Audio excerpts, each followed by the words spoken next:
Hello, আমি পায়েল।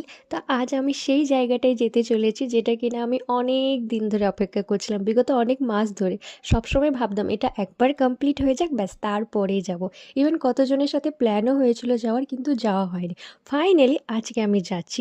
তার আগে তোমাদেরকে আমার দিদির মুখ বেঁকানোটা দেখালাম। বেচারা খুব কষ্ট পেল যেহেতু ও তো যেতে পারছে না সোনামাকে ছেড়ে কী করে যাবে। সেজন্য আমরা ৩ জনেই গিয়েছিলাম। তো এই তো ইতিমধ্যে চলে এসেছি সিন্দুর পার্ক যেটা কিনা একদম নতুন এখানে তৈরি হয়েছে। অনেক দিন ধরে এটা তৈরি হচ্ছিল। আমরা যতবার পরীক্ষা দিতে যেতাম সব বান্ধবী মিলে যখনই টোটো করে যেতাম এটাকে দেখতাম আর সবসময় ভাবতাম কখন একবার এটা হবে আর আমরা আসবো। ইভেন কেয়া লক্ষ্মী তোরা হয়তো এই ভিডিওটা আমার দেখবি, প্লিজ বাবু তোরা রাগ করিস না। তোদের সাথে কথা হয়েছিল মানে কেয়া আমায় বলেছিল যে একবার যাব। তো আমি তোদের সাথেও একবার না নিশ্চয়ই যাব, ঠিক আছে? তো যাই হোক চলো তোমাদেরকে এবার ভেতরটা দেখাই। অনেকে হয়তো দেখেছো মানে গিয়েছো অনেকেই হয়তো, কিন্তু আমি তো যাইনি। আমি তো আগেই বললাম আমি প্রথমবার গেলাম। আর অনেকটা জায়গা জুড়ে জানো তো অনেকখানি বড়, অনেক বড় এই পার্ক।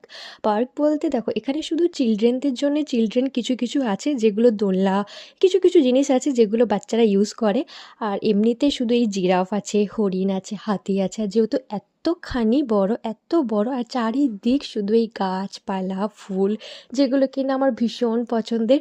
তো আমার এত ভালো লাগছিলো চারিদিক দেখেই যেন একটা আলাদা রকম ভালো লাগা কাজ করছিলো, যে মনে হচ্ছিলো যেন কত সুন্দর একটা জায়গায় এসেছি। আর যেহেতু 3টে থেকে 6টাই থাকে, তোমরা যারা যাবে তাদের জন্য স্পেশালি বলে দিলাম টাইমটা 3টে থেকে 6টা, হ্যাঁ। আর এখন যেহেতু শীতকাল সেজন্য অল্পতেই সন্ধে হয়ে যায়। আর সন্ধে হলে তো এই সকল জায়গা খুব একটু ভালো লাগবে না। হ্যাঁ, লাইট অবশ্যই আছে, লাইট খুব সুন্দর জ্বলে, তোমরা সেটাও দেখতে পাবে। কিন্তু আমার মতে বলে এখনকার দিনে 3টা করে যাওয়াই ভালো। যেহেতু এত সুন্দর জায়গা একটু আলোতে ভালো লাগবে, যেহেতু ফটো ভিডিও ভালো হবে আলোতে থাকলে আর কি।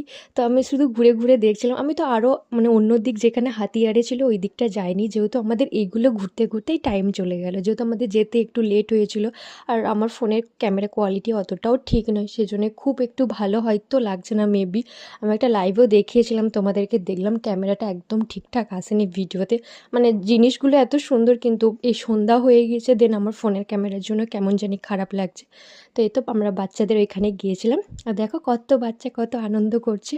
তো তারপর আমি এই জিরাফ বন্ধুর সাথে গেলাম, ওর সাথে একটু দেখা করলাম। বললো যে হ্যাঁ ভালোই আছি, তুমি এসেছো, আমি খুব খুশি হয়েছি।